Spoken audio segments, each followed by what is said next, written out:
Right, let's move on to our next one. I'm going to pick this one up. It's Sure. a story to do with Madeleine McCann, which is Yes. a story very close to my heart. I've made two documentaries. I've appeared endlessly across mainstream media talking about Madeleine on shows that will allow me to. And the story that we're looking at today is German prosecutors say they are now 100% sure that convicted paedophile and rapist Christian Bruckner murdered Madeleine McCann. Prosecutor Hans Christian Walter said he's confident he's got the right man, and investigators are hoping to charge him. And honestly, this is absolutely ludicrous. I've actually seen a letter from Christian Bruckner that was sent to two people that I have worked with, which of course he denies all of this, but none of it makes sense. None of it adds up. What happened was last summer, Hans Wolters, the German prosecutor, suddenly announced, in coordination with Scotland Yard, who have Operation Grange, a £14 million investigation into the disappearance of Madeleine McCann. Obviously outrageous, given that one child goes missing every 3 minutes, and the crime of Madeleine missing didn't even occur in the UK. But nonetheless, Operation Grange, which we know is extremely political and gets funded approximately every 6 months, came out with the German police last summer and said, we've got the main suspect now.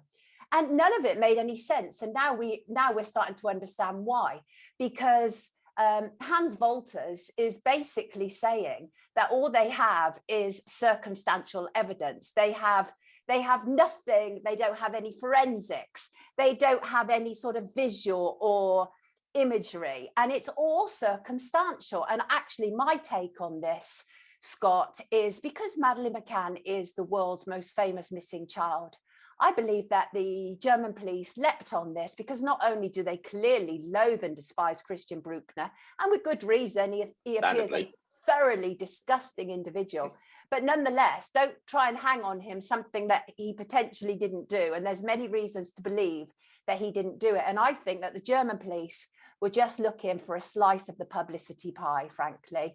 And it wouldn't be uncommon. There's so many people who've leapt on the back of poor Madeleine.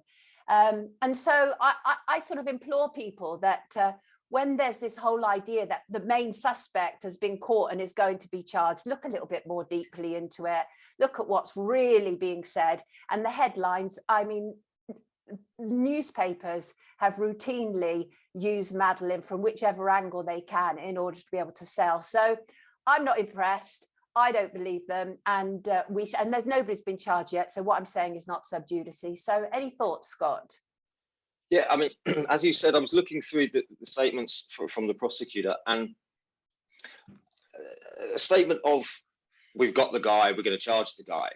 But then in the same interview, as you said, where he's saying, we don't actually have any evidence, right, basically. And what we do have is slightly circumstantial. But how can you charge him then? Yeah. Obviously, surely you're not going to charge him. That would be impossible. And if you did, that's not going to stick in any way, shape or form. It was a fishing exercise. When they came out last August, they were hoping to that other people who had some kind of been attacked by Bruckner would come forward, or knew about anything to do with Madeleine would come forward. And the fact is, nobody has. And they've had over a year. So if somebody hasn't come forward now, chances are there isn't anybody to come forward. And one of my friends, actually, who knows the case very well, actually pointed out to me that one of the reasons why this is occurring is because Gonzalo Amaral's new book is out this month. Gonzalo Amaral being the original Portuguese coordinator who famously was sued by Kate and Jerry McCann and then ultimately won against them.